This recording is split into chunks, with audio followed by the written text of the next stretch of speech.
नमस्कार दोस्तों, ocean network में आपका स्वागत। 7 अगस्त को जैसे ही राज्यसभा से दिल्ली एनसीआर संशोधन विधेयक पारित हुआ, इसके तुरंत बाद आपने नोटिस किया होगा, दिल्ली के मुख्यमंत्री अरविंद केजरीवाल ने प्रेस कॉन्फ्रेंस की। और इसको आप प्रेस कॉन्फ्रेंस भी नहीं कह सकते, ये एक तरफा टेलीविजन चैनलों पर उनका संबोधन था एक तरीके से। ये प्रेस कॉन्फ्रेंस भी नहीं। प्रेस कॉन्फ्रेंस में तो ये होता है कि अलग-अलग मीडिया हाउस के जो संवाददाता हैं, टेलीविजन चैनलों के भी, प्रिंट के भी, वेब पोर्टल्स के भी, उनको बुलाया जाता है। वो सवाल पूछते हैं, सामने बैठा हुआ व्यक्ति, नेता, मुख्यमंत्री, मंत्री जो भी हैं, वो जवाब देते हैं। लेकिन इनका एक तरफा संदेश चलता है और वही चला। उसमें इन्होंने जो कहा, उसका कुल मिलाकर के जिस्ट ये समझ लीजिए कि इन्होंने फिर से जो सदन में गृह मंत्री अमित शाह ने पहले लोकसभा में, उसके बाद राज्यसभा में इनकी जिस तरीके से बखिया उधेड़ी, जिस तरह इनको भ्रष्टाचार को ढांपने की साजिश रचने का आरोप लगाया और सतर्कता विभाग को ही सबसे पहले इन्होंने निशाने पर क्यों लिया, 11 मई के सुप्रीम कोर्ट के फैसले के तुरंत बाद इसका पूरा कच्चा चिट्ठा खोला था दोनों सदनों में। अरविंद केजरीवाल को लगा कि ये केवल लोकसभा और राज्यसभा की उनकी पराजय नहीं है, बल्कि जो वो अब तक दबा छिपा करके रखना चाहते थे और राग अलाप रहे थे ये कि साहब, चूंकि पिछले 2-3 बार से भारतीय जनता पार्टी दिल्ली में हार रही है, इसलिए ये पावर ग्रैब करना चाहते हैं और इसलिए ऐसा कर रहे हैं। वस्तु स्थिति ये है कि अरविंद केजरीवाल, इनके साथी मंत्रियों पर कई केस हैं, कई केसों की जांच चल रही है। ये भ्रष्टाचार से, घोटालों से, गड़बड़ियों से संबंधित केस हैं। और दिल्ली सरकार का जो सतर्कता विभाग है, वो एलजी की निगरानी में काम कर रहा है। बहुत सारे घोटाले हैं जिनकी फाइलें वहां थी, जिनको खुर्द-बुर्द करने की इन्होंने कोशिश की। सुप्रीम कोर्ट की संवैधानिक पीठ से वो व्यवस्था आते ही उसका पूरा खुलासा अमित शाह ने किया था।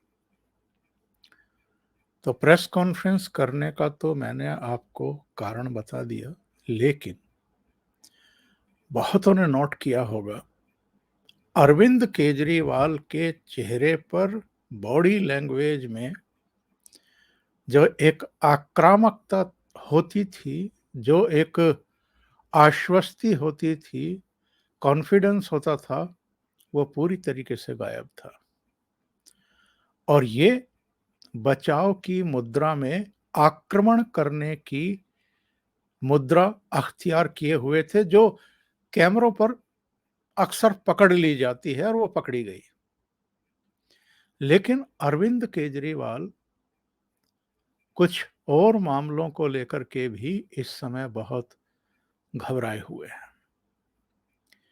और ये तो बिल्कुल तय है कि अरविंद केजरीवाल जितने शातिर तरीके से पॉलिटिक्स करते हैं, और इस मामले में भी, अध्यादेश वाले मामले में भी, और जब इस अध्यादेश की जगह बिल लाया गया उस मामले में भी, देश भर में घूम करके जिस तरीके से उन्होंने सबको उसके विरोध में मत देने का के लिए तैयार किया, और बाकी का तो छोड़ दीजिए, कांग्रेस को जिस तरीके से तैयार किया, क्योंकि कांग्रेस को तो ये गालियां ही बकते आए हैं और कांग्रेस की कीमत पर ही ये दिल्ली और पंजाब में सत्ता में भी आए हैं। कांग्रेस को ही इन्होंने गुजरात में सर्वाधिक नुकसान पहुंचाया। इसके बावजूद भारतीय जनता पार्टी और नरेंद्र मोदी के विरोध के नाम पर जिस तरीके से कांग्रेस ने इनको समर्थन दिया, इसकी तो आगे जाकर के उसको कीमत चुकानी पड़ेगी, वो तो हम और आप सब देखेंगे। लेकिन अरविंद केजरीवाल ने बहुत हद तक बाकी के जो मोदी विरोधी दल हैं उनका समर्थन हासिल करके एक तरीके से कामयाबी तो हासिल कर ली थी और बड़े कॉन्फिडेंट भी दिखाई दे रहे थे। एक बार नीतीश कुमार के साथ प्रेस कॉन्फ्रेंस में कह रहे थे कि अगर हम सब ने मिलकर के राज्यसभा में मोदी सरकार को हरा दिया इस बिल पर, अध्यादेश की जगह जो आया, तो 2024 में मोदी को हराया जा सकता है, ये विश्वास विपक्षी दलों के भीतर आ जाएगा। अब लोकसभा में क्या हुआ है, राज्यसभा में क्या हुआ है, ये सब जानते हैं। लोकसभा में तो सबको पता था कि भारतीय जनता पार्टी के पास एब्सोल्यूट मेजॉरिटी से भी कहीं अधिक सांसद हैं। राज्यसभा में ये एक ऐसा माहौल बनाने की कोशिश कर रहे थे कि जैसे बड़ा कड़ा मुकाबला है जी, कुछ भी हो सकता है। क्या हुआ? मोदी विरोधी जो सारे दल थे मिलकर के इनके पक्ष में 102 मत और जो अध्यादेश था उसके पक्ष में यानी मोदी सरकार के पक्ष में 131 मत, यानी 29 मत अधिक मिले इनसे। कुल मिलाकर के इनकी ये राज्यसभा में भी करारी शिकस्त थी। अब डर किस बात का है? आपने नोट किया होगा, जब ये बिल पारित हो गया राज्यसभा में, इसके तुरंत बाद राघव चड्ढा का एक प्रस्ताव था और उस प्रस्ताव पर 5 सांसदों के फर्जी सिग्नेचर पाए गए।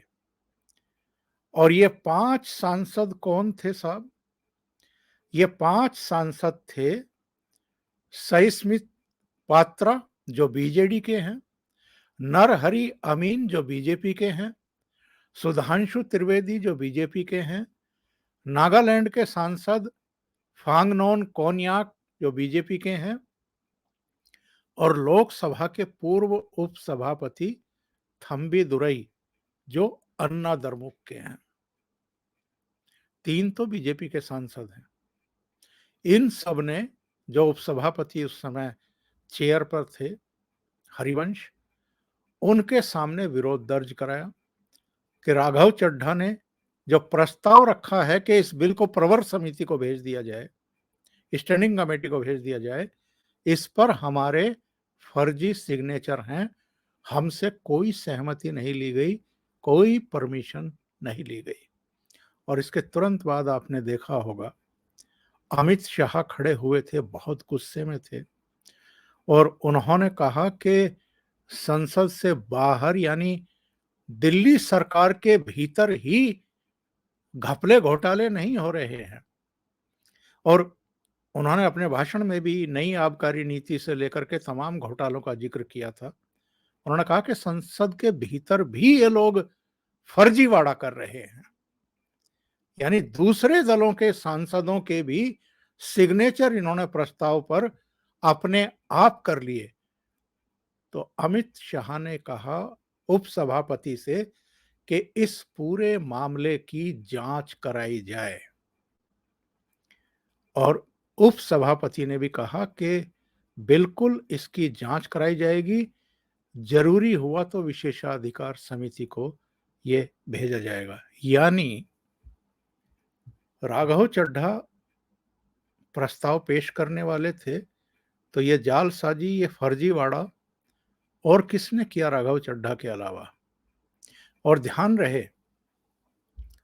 राघव चड्ढा अरविंद केजरीवाल के बहुत प्यारे हैं। उनमें अरविंद केजरीवाल की आत्मा बसती है। उन्होंने इनको पंजाब से राज्यसभा में भेजा इससे पहले संजय सिंह इस पूरे सत्र के लिए हंगामा करने के कारण और मना करने के बावजूद सभापति जगदीप धनखड़ की तरफ उंगली दिखा करके बार-बार उनको चैलेंज करने के कारण सदन से बाहर किए जा चुके हैं। इनके अभी जालंधर उपचुनाव से जो एमपी जीत करके आए थे पंजाब से सुशील कुमार रिंकू, उन्होंने भी सेम हरकत लोकसभा में की और लोकसभा के जो स्पीकर हैं ओम बिरला, उनके ऊपर कागज वगैरह फेंक दिए। वो भी लोकसभा से शेष सत्र के लिए निलंबित किए जा चुके हैं।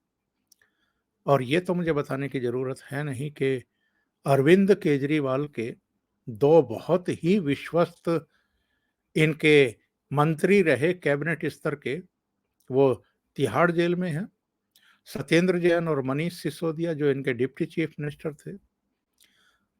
मनीष सिसोदिया के बारे में तो ये तक रिपोर्ट आ रही है कि इन्होंने उनको उनके हाल पर ही छोड़ दिया है। अब उनकी बहुत बुरी हालत है और उनकी कोई खबर भी नहीं आ रही है, उनको जमानत भी नहीं मिल रही है।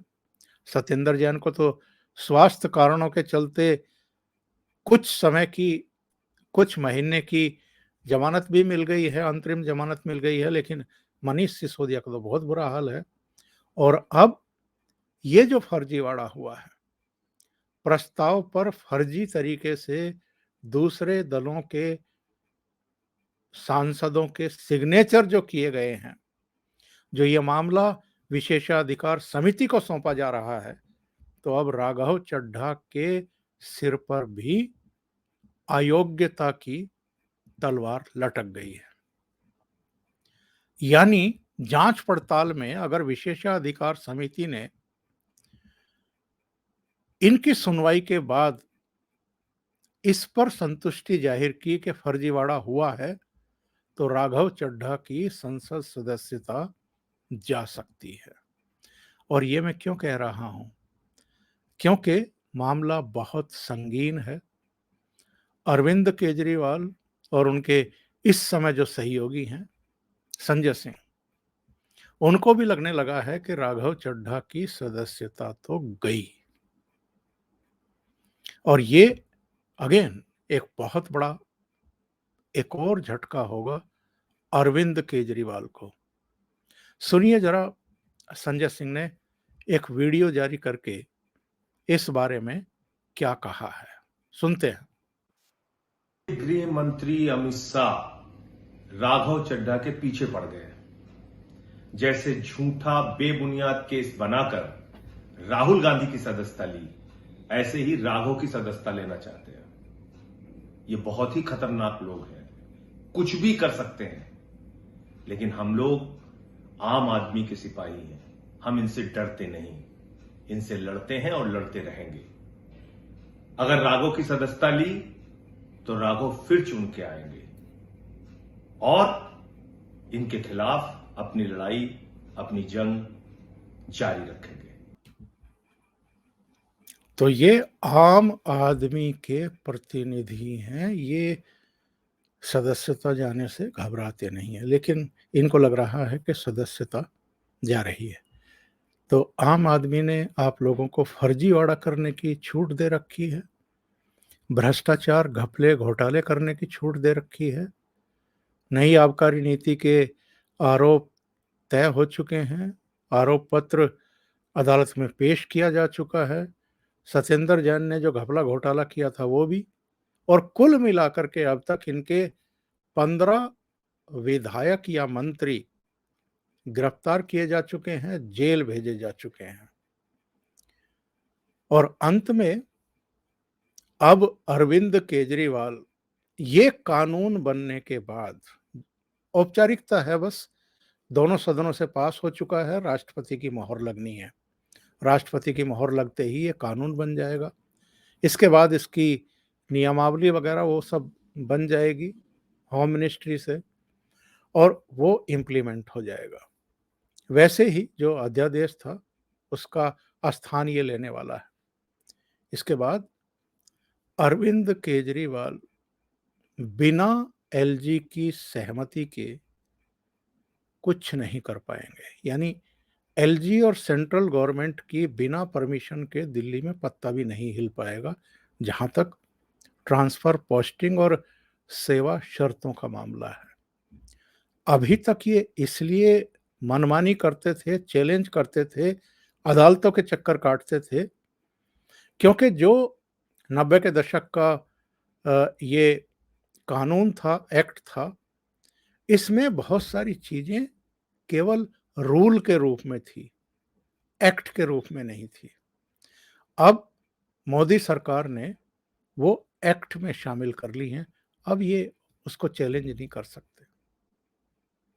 इसलिए इनको बांधने का और इनको सही करने का काम मोदी सरकार ने कर दिया है, अमित शाह ने कर दिया है। तो बहुत भयभीत हैं अरविंद केजरीवाल, और लोगों का तो कहना है कि ऐसा ना हो कि राघव चड्ढा जेल भी भेज दिए जाएं।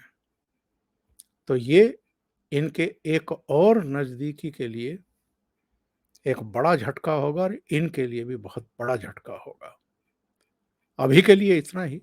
बहुत बहुत धन्यवाद। अगर आपको ये चैनल और इसके कंटेंट पसंद आ रहे हैं तो लाइक करें, कमेंट करें, वीडियो को शेयर भी करें।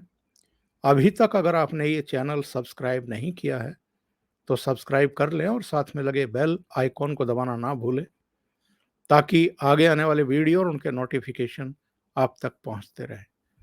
बहुत बहुत धन्यवाद। नमस्कार।